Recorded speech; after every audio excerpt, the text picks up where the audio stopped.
আসসালামু আলাইকুম, welcome to ডেস্টি cooking by টুইঙ্কি। আজকে করব লোটে শুটকির মরিচ খোলা। এটা আমার ছোট বোনের অনেক পছন্দ।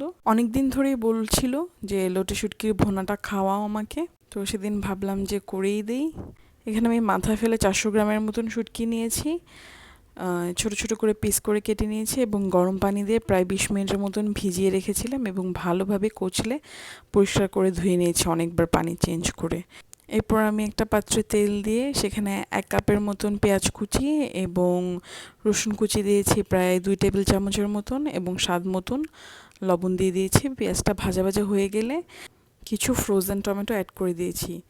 যেহেতু এটাতে টমেটো এবং ধনেপাতা মাস্ট লাগে, না হলে টেস্টটা ভালো আসে না, তাই আমি ফ্রিজে চিরুনি অভিযান চালিয়ে ফ্রোজেন টমেটোর একটু ধনেপাতা খুঁজে লাকিলি পেয়ে গিয়েছিলাম। এরপর আমি 1 টেবিল চামচ মরিচ গুঁড়ো এবং হলুদ গুঁড়ো দিয়েছি 1/2 চা চামচ। হলুদ গুঁড়োটা আমি বেশি দেইনি, মরিচের গুঁড়োটা আপনারা ঝাল কম বেশির উপর ডিপেন্ড করে বাড়িয়ে কমিয়ে দিতে পারেন। এরপর আমি মশলাগুলো ভালো করে কষিয়ে তেল ভাসা পর্যন্ত অপেক্ষা করেছি। এরপর শুটকিটা দিয়ে দিয়েছি।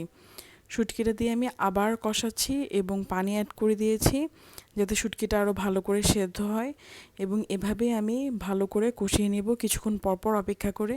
এরপর আমার সেই ফ্রোজেন ধনেপাতাগুলো অ্যাড করে দিয়েছি। দেখতে সুন্দর না হলেও অ্যাটলিস্ট খেতে খারাপ লাগেনি। এরপর আমি কাঁচা মরিচ অ্যাড করে দিয়েছি একদম শেষে। তারপর আরও কিছুক্ষণ এটা ফ্লেভার বের হওয়া পর্যন্ত অপেক্ষা করব। এই তো হয়ে গেল আমার লোটে শুটকির মরিচ খোলা বা লোটে শুটকির ভুনা। ভিডিও এডিট করতে করতে তো একেবারেই ছোট করে ফেলি, কিন্তু এটা এত বেশি সময় নিয়ে কষিয়ে করতে হয়, না হলে এটা মজা হয় না। এরপর টেস্ট করার পালা। যদিও লোটে শুটকি তেমন একটা আমি খাই না, তারপরে এভাবে রান্না করলে অনেক বেশি মজা হয়। আজকের মতন এখানেই বিদায়, আল্লাহ হাফিজ।